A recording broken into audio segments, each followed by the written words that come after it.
வணக்கம் நண்பர்களே, நான் செந்தில்வேல். இது மரபு செல்வம் திருக்குறளை நவீன நோக்கில் நவீன பின்புலத்தில் வைத்து நவீன கவிதையைப் போல வாசிக்கும் ஒரு எளிய முயற்சி. தேர்ந்து தெளிதல் அதிகாரத்திற்கு இடையே கடைசி குறளுக்கு முந்தைய குறள் பார்க்க போகிறோம். எண்ணி துணிக கருமம் துணிந்த பின் எண்ணுவோம் என்பது இழுக்குன்னு சொல்லி ஒரு செயலில் நம்ம நிறைய நேரங்களில் நமக்கு ஒரு செயல் செய்து கொண்டு இருக்கும் பொழுதே ஒரு டவுட் வரும், நம்ம செய்கிறது சரிதானான்னு. அப்போது ஒரு மந்திரம் போல உபயோகமாகக்கூடிய குறள். தேர்ந்தெடுத்து ஒரு செயலை செய்ய ஆரம்பிக்கணும், எண்ணி தான் செய்யணும். செஞ்சதுக்கப்புறம் அதை பற்றி கவலைப்படக்கூடாது. துணிந்த பின் எண்ணுவோம் என்பது இழுக்கு. அதே மாதிரி அந்த பொருள் தரக்கூடிய ஒரு குறள் தேர்வு செய்தல், ஒரு பிறரை ஒரு வேலைக்காக தேர்வு செய்வதற்கும் சொல்கிறார். அதுதான் இன்றைக்கி நம்ம பார்க்க போகிற குறள். தேரற்க யாரையும் தேராது, தேரற்க யாரையும் தேராது, தேர்ந்தபின் தேறுக தேரும் பொருள். தேரற்க யாரையும் தேராது, தேர்ந்தபின் தேறுக தேரும் பொருள். தேரற்க யாரையும் தேராது அப்படின்னா என்ன அர்த்தம்? இதில் பாருங்கள், ஒரு சொல் விளையாட்டு பாருங்கள். மொத்தம் 7 சிலபலில் தான் குறள், 7 சொல்ல குறள். 7 சொல்ல 5 சொல் தேறுதல்ங்கிற வார்த்தையோட டெரிவேட்டிவ் சொல். தேரற்க, தேராது, தேர்ந்தபின், தேறுக, தேரும். 5 சொல்லும் ஒரே சொல் தான், அது அதோட டெரிவேட்டிவ் சொல்.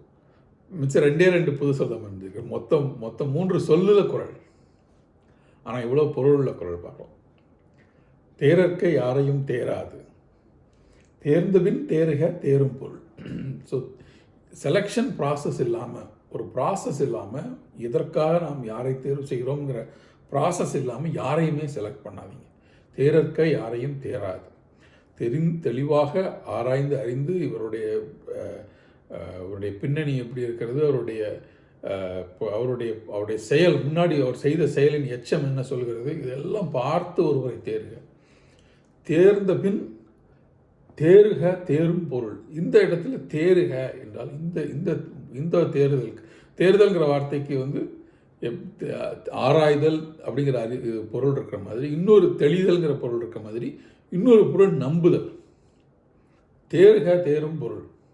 அவனை தேற்றினான்னு சொல்கிறோம்ல, அவனுக்கு நம்பிக்கை ஊட்டினான்னு சொல்கிறேன், அந்த பொருள். தேறுக தேரும் பொருள். நீ ஒரு தேர்ந்தபின் தேறுக தேரும் பொருள்.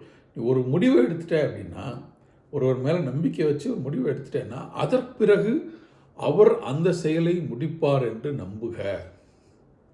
ரெண்டும் முக்கியம். அதில் இந்த மெடிக்கல் ஜென்ரலாக ஒரு மெடிக்கல் இஷ்யூஸ் இருக்குது, நம்ம போய் ஒரு டாக்டரை பார்க்க போகிறோம்னா, டாக்டரை நீங்கள் இவர் தான் என் டாக்டர்னு செலக்ட் பண்ணுறதுக்கு முன்னாடி நீங்கள் செகண்ட் ஒப்பீனியன் வாங்கலாம், இல்லை வேறு ஏதாவது செய்யலாம்.